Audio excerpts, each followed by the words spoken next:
Mr. James Logan, our Assistant City Manager. Thank you. Thank you. Tag, you're it. I'm going to try to do this without the mic. Can you guys hear me in the back? All right, great. My name is James Logan. I'm the Assistant City Manager. Real quick story. I've lived here in Chester County for about 18 years now, going on 19. I've been a part of the community for that period of time. I've been kind of working behind the scenes in Coatesville for more than about 13 years. I'm looking at Joyce Chester. Joyce Chester and I go way back, almost when I started working in this area. But I was one of the individuals that started the first tenant program when CareerLink was out here. It was called Welfare to Work, and it was a grant actually that was kind of spearheaded by Senator Thompson, Bob Thompson, for those of you who may remember him. So through the chamber work, the Chester County Chamber of Business and Industry, I got my exposure here in the city of Coatesville. And now I emerged from behind the scenes, and for the last 8 months, I've been part of the city of Coatesville as the Assistant City Manager. And I'm very, very pleased and excited to be here. Before I get into my presentation, Sonny only gave me 10 minutes. You and I both know there's too much going on in Coatesville to be up here to talk for 10 minutes. Okay. All right. All right, and I know that you're going to be holding up the 1 minute left sign. So before I get started, I just would like to acknowledge our city council members. If you are here in the room this morning, would you please stand? City council members. City council member, Councilman Coates, our city council president, Linda Lavender Norris, our city council member, Mrs. Hunt. I did see Mr. Simpson. Where are you? Did he leave already? Oh, there he is. Oh, he's incognito. And is there anyone? Did I forget anyone? Is Councilwoman Alameen? Is she here? No. Bookman? No. Green? No. All right. So give a big round of applause for our council. I also like to just acknowledge our state representative. I don't think he's here this morning, but Ricky Campbell's here from State Representative Williams' office. Thank you for coming out this morning. Bill, where are you? Bill is here in the back there. Thank you. Just an FYI, State Representative Williams will have an office right next to the council building or City Hall. So if you have any things that you want to talk to Senator Williams about, Representative Williams about, please come on in and do that. Also like to acknowledge two more. Senator Tumey's representative, Amber Turner Little. I always get it mixed up. Little Turner. Remember that. Not that you're little, but stature. Representing Tumey, and also we have a representative for Senator Denman's office here. Thank you for being here this morning. Okay, done with all the shout outs. So first, what I'd like to just share with everyone, I did it right. All right, so just give you a quick community update. And you'll see here that I'm kind of toying with some tags for the city. Sonny and I are going to be working on a branding campaign. Every city has them, as you all know. So I'm kind of toying around with what should our tag be. So for this morning, I'm going to experiment with Stay Alive, because we want you guys to stay alive, all right? So here's a quick update on what's been going on in the city. For those of you who came in this morning, 82 and 30, you probably saw some surveyors out there. They are working or in preparation for the construction on First and Lincoln Highway. You'll see more activity this Thursday. Plan is going. You'll see new stormwater inlets, new curbing, sidewalk installation. We hope that this is going to have minimum impact on the traffic, but we all know that's not true. It will have some impact on the traffic. So we ask everyone, tell your friends, the construction is good, but tell them that they need to be patient as they get through our fair city here. We will post construction schedule and distribute copies to all of our stakeholders and residents. We'll post this on our website as well. Some of you may have been hearing about the catalyst signs. There are going to be 2 catalyst signs in the city of Coatesville. One is going to be on the 30 bypass. The second will be at Gateway Park. I know we've heard a lot of discussion, the pro and cons of it. There's a lot of articles out about how Catalyst has come into communities to assist them with their development.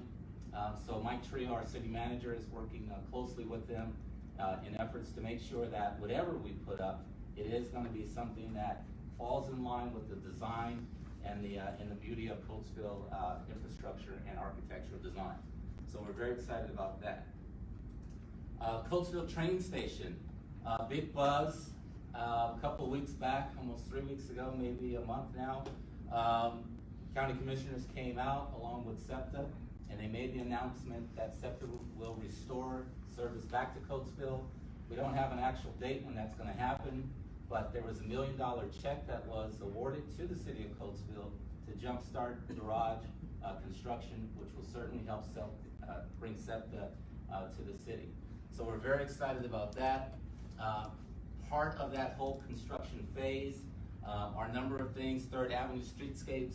If you all have walked from the train station or from 3rd Avenue down to Lincoln Highway, you've noticed the beautiful street lamps. The sidewalks are great, right next to the flower shop. Mr. Petrol's flower shop there, and it's happening. It's really it's something to see. The change, and it's really nice to kind of see the residents, really starting to get outside and walk around a little bit more. 4th Avenue Streetscapes, that's on target for completion, maybe late this year, early next year. The city design is 90% complete on South 3rd Avenue under the CDBG grant. And Mike Kissinger, where's Mike? Right here. Mike Kissinger with Pannoni. I was going to say Bernard. With Pannoni has been very instrumental in working with the city. We're very excited of your partnership. Mike also is kind of the lead designer for the garage. Is that safe to say? Sure. All right. So you can fire up any questions to him this morning. And again, we're just very excited about all of the partners that are coming together in the city of Coatesville. And as we move on to the historic train station, just an FYI, the Coatesville has a train station. Every time I'm in conversation with people, they say, well, where's the new train station? Well, we do have a train station. There is a building there, considered the old historic train station, that we are working with Second Century Alliance, Sunny, to come up with a building improvement design, not only the landscape, but the actual facade of the building, installing kind of windows, new windows, and just making the building look more presentable. In addition to that, our police department, under the leadership of Chief Lawfer, we are instituting parking and no parking, things that we have to do. It's a must. A lot of folks who are using that area to park cars are parking illegally. Don't mean to sound negative, but we have to enforce these because we do anticipate a lot more traffic. And we just want to make sure that we all are in compliance with our city laws and our city ordinance.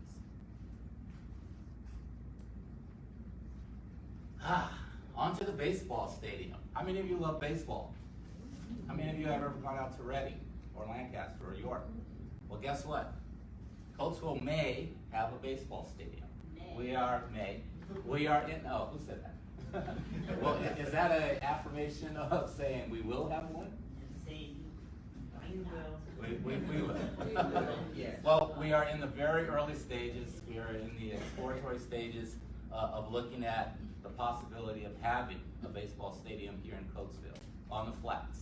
And again, it's in the very early stages.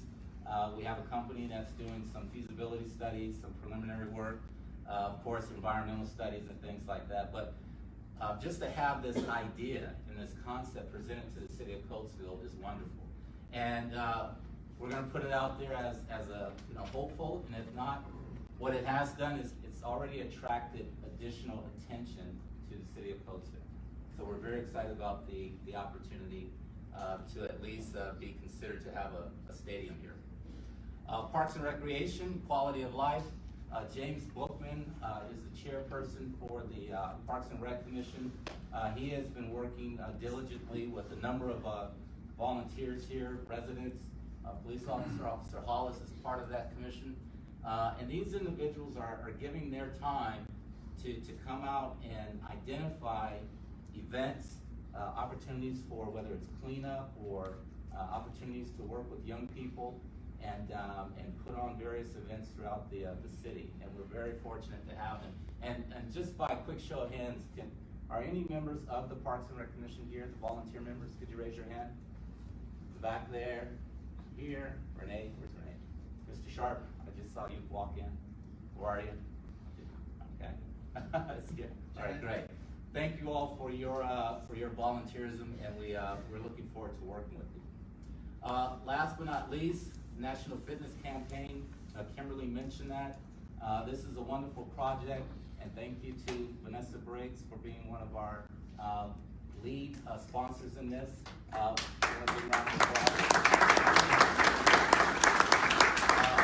It's real short. National Fitness Campaign is an organization out of San Francisco, California.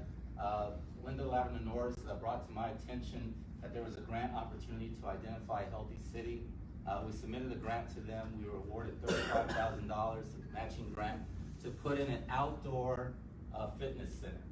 It is a kind of a center, 25 by 25 square block of stationary workout.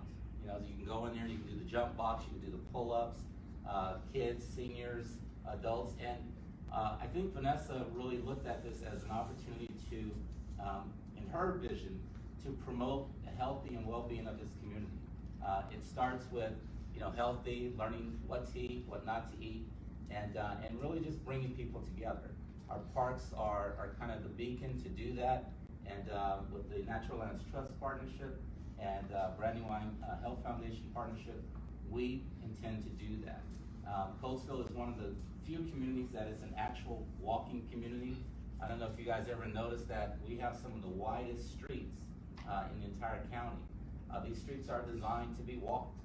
So as we continue to market and brand our community, we want to encourage people to get out and walk around. Now, the unfortunate side, or the flip side of our community, is this. And I apologize that I may have to end on this, but this is a problem here. I'm on the phone every day with residents calling me saying that we have waste problems, we have trash problems, and we do. And Chief alluded to waste and trash breeds crime. Not only breeds crime, but on a health and safety part, imagine a 4 or 5-year-old playing in this stuff, cutting the germs, the disease, things like that. We have got to get better. And there's a young lady that I just met this morning, raise your hand, and she this weekend, correct? Yes. This weekend has put together a volunteer group that's going to go out and do something about this. Let's give her a big round of applause. This is the type of thing that we need. And yes, I don't mind getting all the calls, and you guys telling me where the trash is, but we also have to work together in doing it. There's a gentleman here with Eagle Disposal this morning. Andrew, where are you? Andrew is our point of contact for Eagle. Eagle has been doing some wonderful things with us. Eagle, a couple of weeks ago, actually a couple of months ago now, they sent out 4 trucks on a weekend. We didn't tell anyone because we didn't want people just to start dumping, but they sent out 4 trucks to clean up Coatesville, and they did a great job. But guess what? About a week later, it was like this again. So we have to get better in informing some of our homeowners, some of our tenants that are here, and there's some landlords here in the audience. We have to get better in telling them that Eagle is not going to take trash if it's out of the totes. Okay? It has to be in the tote, not outside. That is just part of the contract agreement that we have with them. And in addition to that, we just can't have this. So I'm not going to stay on here too much longer. But what I'm asking everyone to do is just help us keep the as we are bringing newcomers to the city. We want them to see something that's clean. We have a wonderful law enforcement report that says it's safe to be here. And if you all remember, the reasons why people move to communities, it's safety, it's education, and it's, where's Matt at? It's home ownership, right? There you go. So we got one of the, well, we got two of the three, so we just got to keep it going. Yes? You got people coming from outside and bringing stuff in the building. You're absolutely right. So are you up in the middle of the night watching that? Yeah. That's the truth. It's coming in from the middle. Sometimes you can ride down here and see people bringing trash. You're absolutely right. And I hope that we have opportunities to write grants, submit grants, so we can get more cameras out. I think that's going to be part of it. But I also think that we have some wonderful landlords here in the town that do have cameras, that their cameras are tied to our police department now, so we can kind of monitor that. But we have to get a little bit more stricter on some of our enforcement as well. Make the fines a little stiffer so people won't do that. Just a final note. Again, there's a lot of people here that have shown their support. I really appreciate it. We are on the move. We have some great things planned. May 5th, we have a little event that we're going to do to recognize Coatesville sports teams. These are the high school athletes that have been doing some great things in our community, and we just want to say thank you to them. That's from the swim team to the soccer team to our great basketball team and football team. So we're going to have something called a night out, May 4th, which is a Saturday, and we encourage you all to come out. This particular event, you hear more about it, is either going to be at the 3rd Avenue, 3rd and Lincoln, or, and then you're going to hear this for the first time, or at Ash Park. So we're looking to find the best location for that. But we want everyone to come out, a night out, May 4th. The other event that we have, of course, you all know about the September 21st event, the Grand Prix. In addition to that, the Parks and Rec Commission is going to be doing movie nights. And July 6th, I'm all over the calendar here, July 6th, we're going to have a Unity Day back at Gateway Park. So a lot of exciting things going on. Thank you all for this opportunity. And I'm going to pass it on to the next person. And also this report here is in the back there. There's a full report. And if you have any questions, I'll be hanging out. I'm sorry? Oh, the Jazz Series, that's right, I'm sorry. Look for all of this. Go to our website, www.coatesville.org. And just real quick, put in your phones right now, www.secondcenturyalliance.org. Get used to seeing this. Okay. Now I'd like to turn this over to Mark Sherman with Midway Arts. Mark, just seeing you this morning. Thank you.